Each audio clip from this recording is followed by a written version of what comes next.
Okay, so we have this egg muffin. It's getting smaller. We have this egg muffin. It's getting smaller. The size is getting smaller. Maybe that's the way how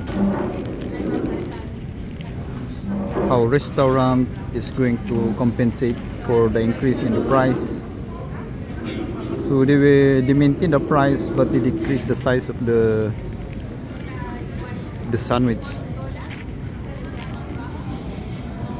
So I have here a loni. This is a standard. This is like the size of a peso or $1 US dollar. So if you take a look on how size, maybe over time this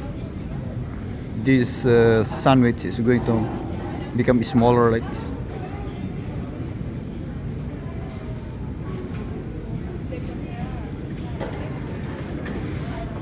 Yeah, so that's how things is going. You just maintain the price, but you just decrease the size